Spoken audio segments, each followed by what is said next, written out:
कोणतं पुस्तक वाचायला? पाऊस. पाऊस. दाखव. हां, छान. वाच.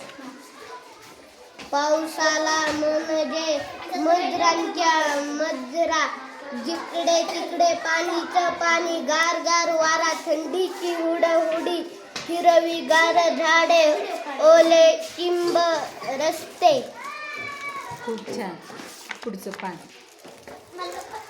मे महिन्यात भयंकर उकडत असत, अंगाची एक दम लाही लाही होत असते, घामाच्या धारा वाहत असतात, घरात गरम, बाहेर गरम, रस्त्यावर गरमच गरम, थंडीगार पाणी प्या, गारे गार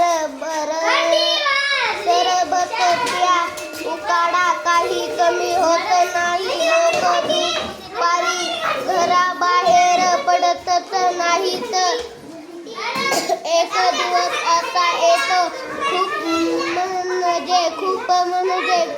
खूपच गरम व्हायला लागत, जीव हैराण झाला, वारा पण एक दम ठप्प झालेला असतो, एक पानही हलत नाही, कुणी कुणी म्हणत आज पाऊस येणार बघा.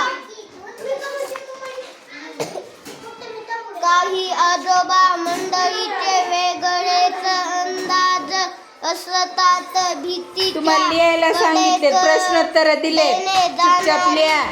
गाळ्या मुंग्याची राग पाहून ते म्हणतात बडोपत, या मुंग्या बाहेर पडल्या म्हणजे आता पाऊस नक्की येणार. आजी म्हणते आज सकाळी तांबडा किंडा सुद्धा दिसला होता गवतात, आता पाऊस येणारच.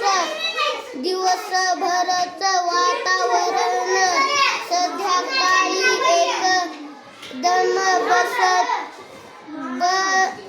बदलत, संध्याकाळी 4 वाजल्यापासून काळे कुत्रू ढग आकाशात दिसायला लागतात, सोसाट्याचा वारा सुरू होतो, वाळलेली पानं धुरळा उडवत पुढे पुढे जात राहतो, थोड्याच वेळात सगळं आकाश ढगांनी भरून जात, एकदम गच आणखी एक सुद्धा ढग मावळणार नाही एवढं गच. मॅडम हे चिटकून बसले.